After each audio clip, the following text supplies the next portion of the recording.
Moved back inside permanently. What do you kind of feel about moving back in from playing outside last year? I love it. You know, it's a little bit different, a lot more things I need to learn and all that stuff. But coming from where I came from, I played a lot of slot and all that stuff. But I got great guys around me that's helping me learn it.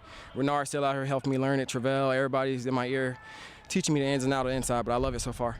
What have you seen from some of the younger receivers that have played in the inside, like Josh Meredith and Ryan Peters? Well, they catch on pretty fast, I'll tell you that much. They're always attentive in meetings, always asking questions out here on the field. You know, they may screw up and all that stuff. They come back, ask questions, what can I do better to better this route or do something. So I'm real proud of how far they come.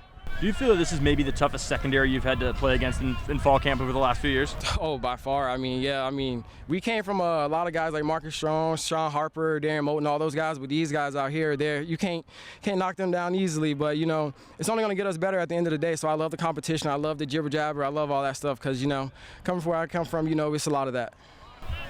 What's the most important part of making the transition back from outside to slot, and what are you kind of trying to focus on and think about every day that you're out there right now?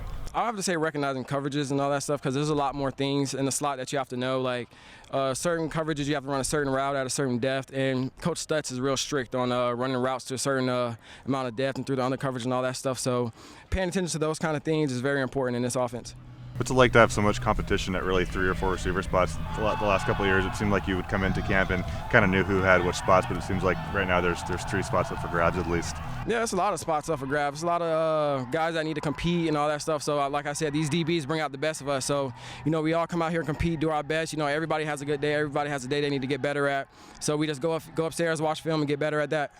What do you make of Dejon Stribling on the outside of freshman? He's been taking a lot of first-team reps and has a big body. And oh, when he was here in the spring, I knew he was going to be good because, you know, that's when I was outside with him as well. He always asked me questions. He always watched a little extra film with me. He always talked to me about certain things and all that stuff. But now I'm seeing him flourish and stuff out here. Couldn't be nothing but proud of him. Then have you seen kind of Jaden Delore kind of bounce back from missing the spring? He threw a couple nice balls today. And what's kind of his approach right now and it's been your guys' reception to seeing him back out there? Oh, it's good. You know, getting that connection down packed is always important and all that stuff. I'm glad to see him out here throwing and spinning the rock. You know, I'm glad he's out here. I'm sure he's happy to be out here and throwing the ball and all that stuff after missing spring. But, you know, a lot of guys are happy he's out here. You know, he's walking around with a smile on his face. I know he's glad to be out here as well. There's been a few of you guys who've been able to sign some NIL deals since the summer. What's that like to be a part of that and kind of have an opportunity to capitalize on some things that the NCAA was banning before the summer? Well, that's crazy because, you know, all these years, you know, after they stopped making NCAA, a lot of guys have been saying we need to get paid and all that, but it's been in the back weird door for me.